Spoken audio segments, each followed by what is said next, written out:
living the life we imagine. I cut off all my distractions and started attacking. Whole team gotta have it. Loyalty is all I'm asking. Wear a diamond medallion. My whole squad run the Atlas. Look, I feel like I was chose to take care of the ones I'm close to. What's up, everybody? Last week I got word officially that the company was going to allow me and my agency to expand into Dallas, Texas. And I was just reflecting on this drive up to Dallas. I was thinking about responsibility. You know, I think responsibility is the first word that I really think of when I think about leadership. I don't think about the rewards of leadership. I don't think about financial gain. I think about the great responsibility. And there is a lot of responsibility when you're in leadership. Responsibility to make the right decisions, because those decisions affect a lot of people. People have to trust you. They have to trust your judgment. They have to trust your heart. They have to trust that you're looking out for them. And so as I head up to Dallas, I'm going to meet up there with Jay Washington. Jay is going to be the individual that has been tasked with operating the Dallas office when we open it up. He's going to be leading our growth in Dallas. He's one of the top leaders in my office in Houston right now, and he's going to be relocating to Dallas, providing leadership in that office. And I'm so excited to give him more opportunity to be able to showcase his talent and his skills. Very talented, high energy, smart, you know, just has all the things that you would want in a leader. And so this is going to give him more opportunity, and that's always exciting. But that's the word, the first word that I would think of in this is responsibility. So today I'm going to go look at some offices, and we're going to try to identify the best location geographically and in terms of the space, so we can give our people in Dallas, as we invade and expand into Dallas, bringing the Vasu agency north in Texas. We can't wait to make an impact in that area. We can't wait to make an impact on the people of Dallas and to change lives.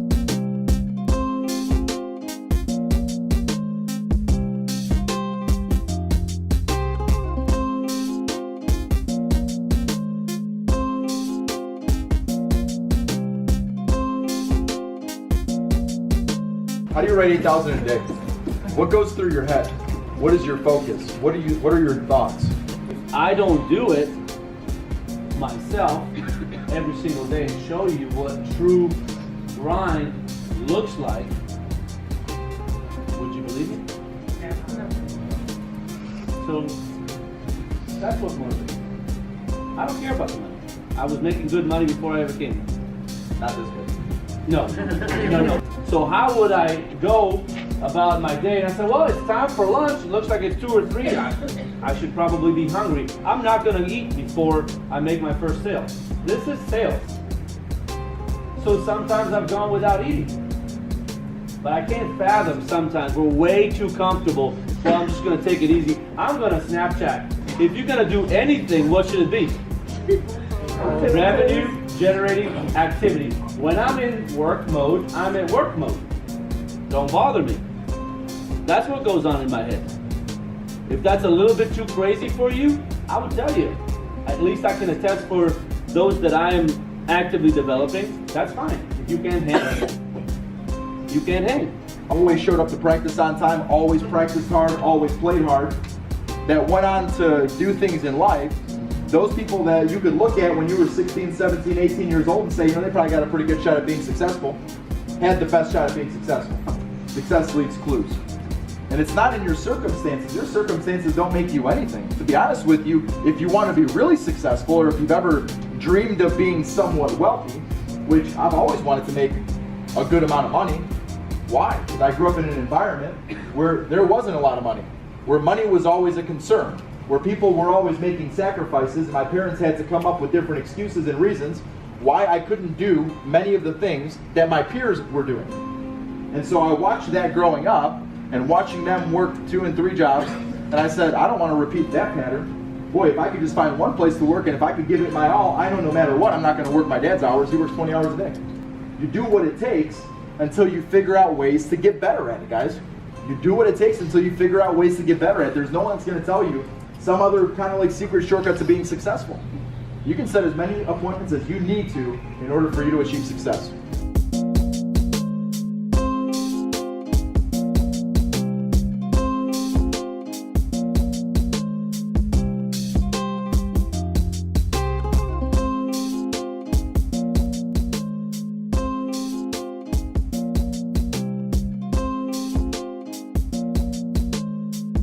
My dad's lease is up on his truck. It's a lease that I take care of. I just left the dealership to get him his new car. He doesn't know that he's getting it yet. I just got him a brand new Lexus SUV, a truck. So he'll be excited. And the reason that I share that with you is because, number one, it's an example of getting back for what you gave. I don't want my parents to ever have to worry about anything. What they did was they worried about everybody else but themselves for most of their life. A lot of times people ask me, where does your motivation or inspiration come from? And that is an example of where that comes from, is from things like that. And being able to do this, is a pretty cool feeling. It's a pretty cool feeling. So it makes all the hard work and the sacrifices that have been made over the years, all the travel, all of the things that you go through when you're building a business, it makes it worthwhile to be able to reward people that you really love.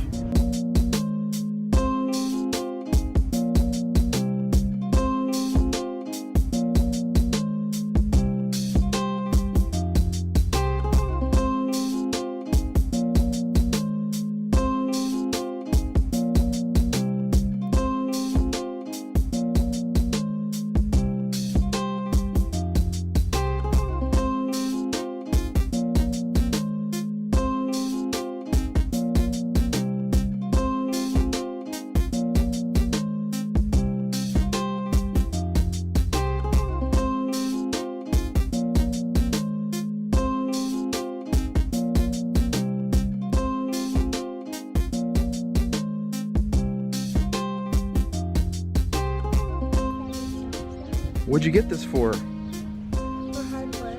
Hard work. I'm really proud of you. That is amazing. How did you do such a good job?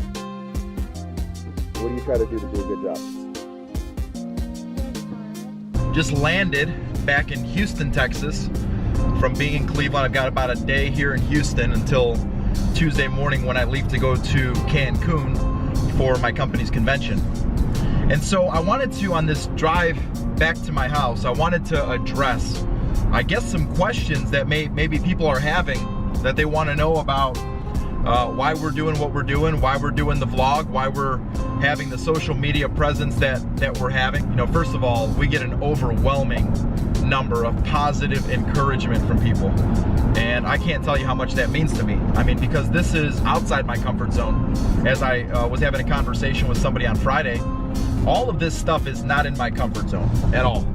But what I was always taught was that you've got to be uncomfortable to grow. And so I try to seek out opportunity to show that I don't just talk about that, but that I'm willing to do the same thing.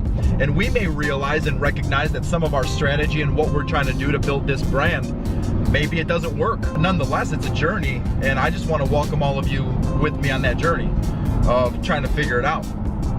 And I think that there is value in that. As you evolve as a person, your circle or your friends or people that have been in your family, people that have kind of watched you over a period of time, you make a decision that you want to maybe level up and you want to start to take on different challenges or go into an area of life that you want to grow in that you've not been in yet.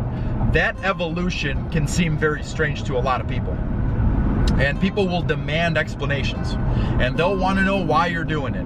And they're going to want to give you all of the advice in the world as to why you shouldn't be doing it that way and why you should be doing it a different way. But at the end of the day, you've only got yourself. Every decision that you make, you will live with. So it's always between you and you. So I think if your heart is right, I think if the mission is right of what you're trying to accomplish, then I don't think that the decisions that you make can ever be fatal. I guess the purpose of this was really to get this message out there because, it just seems like lately a lot of people have been asking a lot of questions. Like, I got a question about why did we meme a picture of me with a quote of mine that I said in a meeting? Well, because I said it. It makes sense to brand it with the person that said it. I mean, I'm not going to put a picture of Michael Jordan on something that I said. But if Michael Jordan said it, yeah, we'll put Michael Jordan on the quote. Thanks for joining me on the Vasu vlog this week. We can't wait to come back next week where we're gonna be bringing you some footage from our trip to Cancun, Mexico. I'm bringing Pete Reichert with me. So he's gonna be right along with me, grabbing video snapshots. We're gonna be celebrating an awesome year that my agency had in 2016. We were the #1 agency in our category. For those of you that tuned in this week, thanks for watching. I appreciate your support, the love, the encouragement, and can't wait to connect with you next week. Please make sure that you like, share, comment on the video, and of course we always appreciate any feedback and encouragement. You know, it always a good thing to get.